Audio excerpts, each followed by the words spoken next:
کانچ کا دروازہ۔ ایک پرانی سنسان گلی میں ایک خستہ حال حویلی تھی۔ اس حویلی کا دروازہ سالوں سے بند تھا، مگر لوگوں کا کہنا تھا کہ اس کے پیچھے ایک ایسا دروازہ ہے جو صرف ان لوگوں کو نظر آتا ہے جن کے پاس دل میں کوئی نہ کوئی راز چھپا ہو۔ مریم ایک خاموش مزاج اور تجسس پسند لڑکی تھی۔ وہ اکثر اس حویلی کے آس پاس چکر لگاتی، جیسے کوئی اندیکھے سوال اس کے دل میں بار بار جاگتے ہوں۔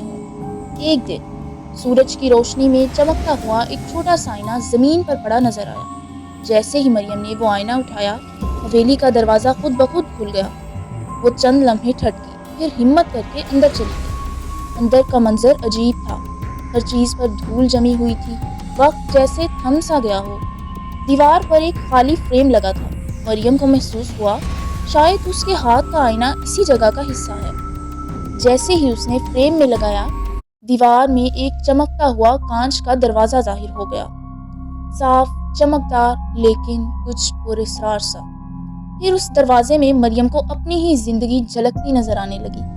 وہ جھوٹ جو اس نے بولے، چھوٹے چھوٹے فریب، بچپن کی چوریاں اور وہ دھوکے جو اس نے دوسروں کو دیے تھے۔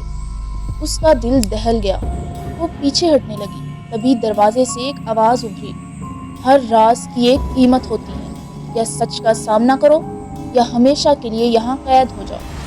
مریم کی آنکھوں میں آنسو آ گئے، مگر اس نے ہمت نہ ہاری۔ اس نے ایک ایک کر کے اپنے تمام رازوں کا اقرار کیا، اور تب دروازہ آہستہ آہستہ غائب ہو گیا۔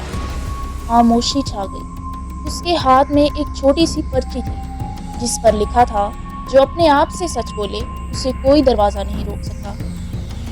ہم اس سے یہ سیکھتے ہیں کہ ہم دنیا سے کچھ بھی چھپا سکتے ہیں، لیکن اپنے دل سے نہیں۔ جو سچ کا سامنا کرتا ہے وہی اصل میں آزاد